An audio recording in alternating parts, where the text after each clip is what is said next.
While not without flaws, juries remain a vital safeguard protecting individuals from the power of the state. 12 everyday citizens, not judges or politicians, determine what is fair, truthful and just. They contribute their personal experiences, community insights and, at times, differing opinions. When authorities misstep, juries can halt the wrongdoing. Therefore, when we hear proposals to diminish jury trials, we must question, who gains when the public's voice is silenced in court? Jury trials offer protection against the abuse of power. If that is lost, we all suffer the consequences. Welcome to Spoken Injustice, where we put the criminal justice system in the dock. As you know, on the 9th of July 2025, Sir Brian Leveson published part 1 of his independent review of the criminal courts, setting out 45 recommendations intended to address the severe crisis facing the criminal justice system. The review is marked by a central theme: reducing reliance on jury trials and restructuring how criminal cases are processed, especially at the lower and middle levels of seriousness. For a channel committed to humanizing the criminal justice system, where public engagement and collaboration are seen as essential to restoring trust in the criminal justice system, the Leveson Independent Review of the Criminal Courts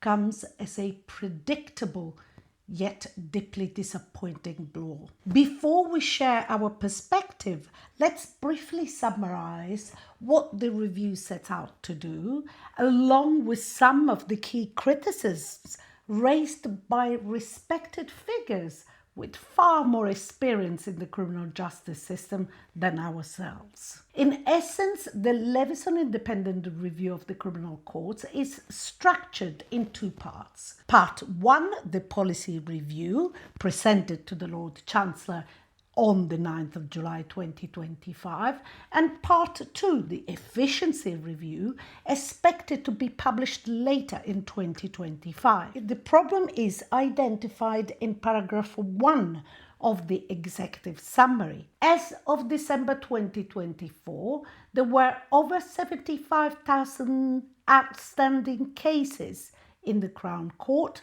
more than double the 2019 figure. Some trials are now being listed as far ahead as 2029, a delay that undermines public trust and procedural fairness.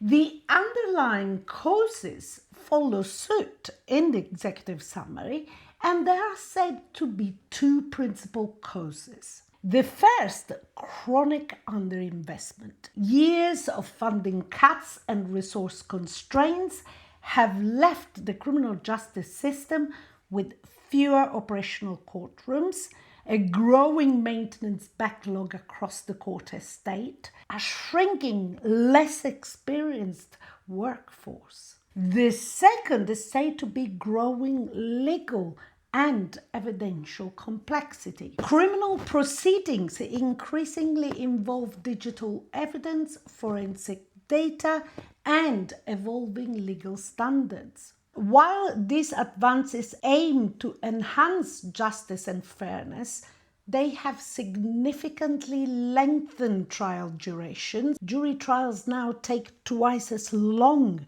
as they did in 2000. In recent years, there has also been a significant shift in the types of cases reaching the Crown Court. Since 2019, there has been a sharp increase, largely driven by more proactive policing and greater focus on serious offences, including sexual violence, exploitation, knife crime, and crimes against women and girls. Yet, despite the rise in serious cases, the rest of the justice system was not equipped to handle the pressure. There was no matching investment in courts, legal aid, or infrastructure, and that strain was only made worse by the COVID-19 pandemic and the 2022 criminal bar strike, which caused severe disruption across the courts. According to its terms of reference,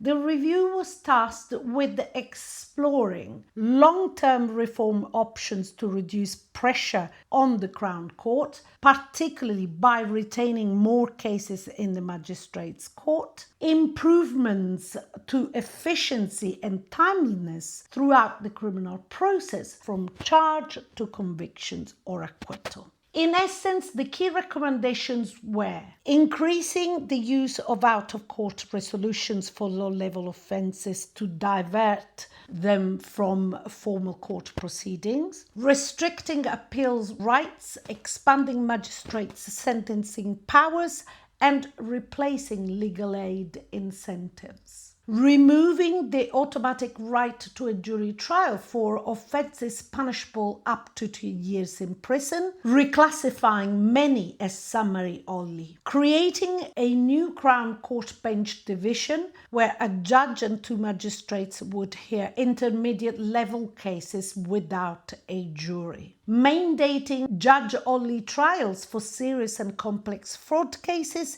and allowing defendants to elect judge-only trials in other cases, incentivizing early guilty pleas through greater sentence reduction up to 40% and expanded use of good year indications. While the review offers a bleak but accurate diagnosis of a criminal justice system that is chronically under-resourced, inefficient, and buckling under the weight of an unprecedented backlog, it ultimately falls short by prescribing solutions that are fundamentally misguided. By leading with proposals severely restricting jury trials, including abolishing election in either way cases and expanding judge-led fraud trials, Leveson reverses the order in which any serious reform should proceed. He begins with surgery before trying the available medicine, restoring efficiency, funding, and capacity. While Leveson argues the system is in imminent danger of collapse, the recommendations, particularly those limiting jury trials, appear in our view disproportionate. As we know, jury trials form a small portion of total cases, with only 10% of all criminal cases going to the Crown Court. Of these, 2/3 end in guilty pleas, with no jury involvement. Yet the reform targets this group heavily. It feels like these proposals try to fix a small part of the problem by undermining core principles that have stood for centuries, particularly jury's involvement in the administration of justice. Yet the real issue is clear: chronic underfunding. That's what led to court closure, crumbling buildings, exhausted staff, broken digital systems, and empty judicial posts. That's what's created trial delays stretching over 4 years. Jury trials have worked for generations. The system didn't start to fail until funding was slashed from 2010 onwards. Restructuring rights should come last, not before we have even tried to fix the basics. Leveson's review seems, in our view, too ready to trade liberty for convenience before we have properly invested in the people, technology, and processes the system needs to function. But don't just take our word for it. Here is what some of the most experienced voices in the justice system had to say. Richard Atkinson, president of the Law Society, rightly observes, "The proposed new division of the Crown Court on its own will not solve the Crown Court backlog. the government would have undermined our historic jury system for no effect. Only investment in the whole system has any chance of success, from when a criminal prosecution starts in the police station and at all stages before a Crown Court case. The government has not even attempted a properly resourced, efficiency-led pilot. Yet Leveson's review skips ahead to propose the permanent restriction of ancient jury trials. That inversion is indefensible. Jury trials form a tiny fraction of criminal cases. As we said, around 2/3 of Crown Court matters end in guilty pleas. Jury selections and trials are not clogging the system. Poor listing, missing interpreters, late evidence, and resourcing gaps are. As Barbara Mills KC, chair of the Bar Council, noted, changing the fundamental structure of delivering criminal justice is not a principled response to a crisis which was not caused by that structure in the first place. As Sir Brian recognises, it is the failure to invest properly in the justice system over decades that has led to the crisis we see in the criminal courts today. And Mark Jones, partner at Payne Hicks Beach, said removing the right to a jury trial is deeply concerning. The principal reason for the current backlog is a lack of funding and investment. That should therefore be a significant part of the solution, rather than eroding a defendant's right to a fair trial by losing the right to be judged by his peers. Even if one were to consider an intermediate bench division or expanded non-jury trials for complex fraud, these reforms should be piloted, tested, and publicly evaluated. That is standard practice for major legal innovation, yet the review urges changes before evidence is in. And Lloyd Firth, partner at WilmerHale, said, "What seems odd is that trial by jury appears to have been identified as a root cause of the horrendous backlog of cases in the criminal courts and of the problem affecting a number of high-profile fraud trials, when neither proposition is true. Rather, the backlog reflects the systemic underfunding of our entire criminal justice system, which has declined by more than 22% in real terms since 2010. The biggest single issue affecting the progress and outcome of fraud trials in England is prosecution disclosure failures. Redrawing the boundaries of when a defendant is able to elect trial by jury is the answer to a different problem. We have spoken before about the importance of juries. They serve as a vital check on state power and bring the diversity of lived experience that helps ensure fair outcomes, especially at a time when the criminal justice system increasingly feels like a tool of control rather than a vehicle for justice. We have also addressed the fact that questions are being raised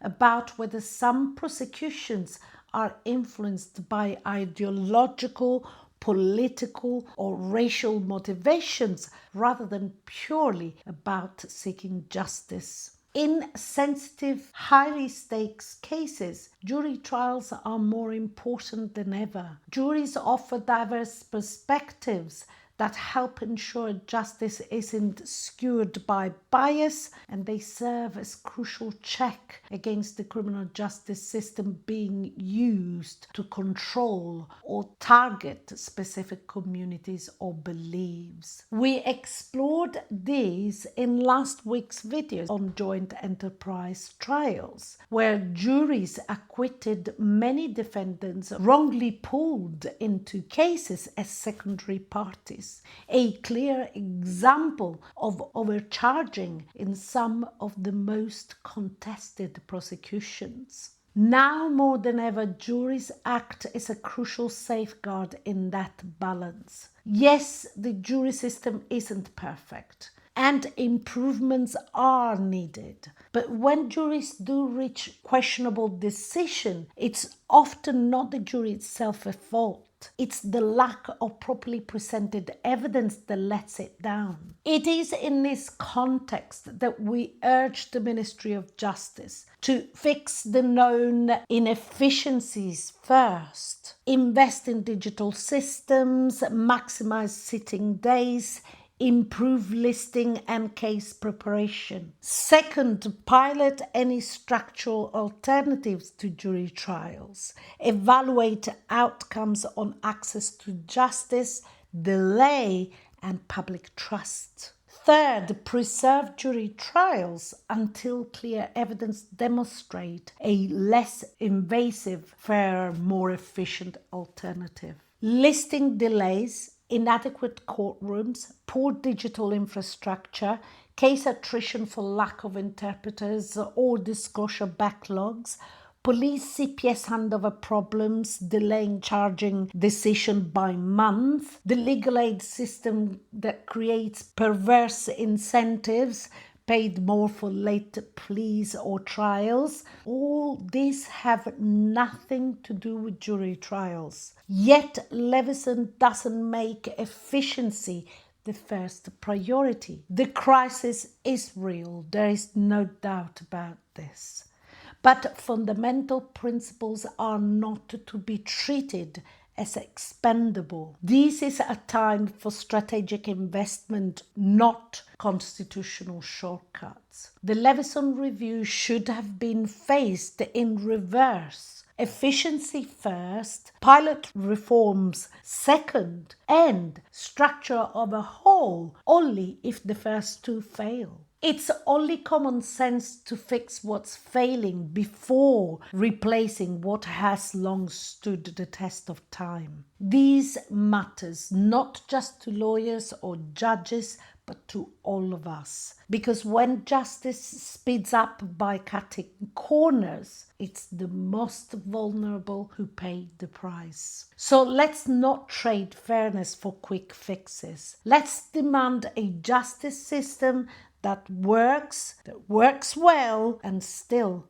protects us. This is our view. And what is yours? Let us know in the comments below. Also, don't forget to like, share and subscribe if you support our mission, humanizing the criminal justice system. And join us in shaping a justice system that serves everyone. Join us again as we sit and rise in this unique trial.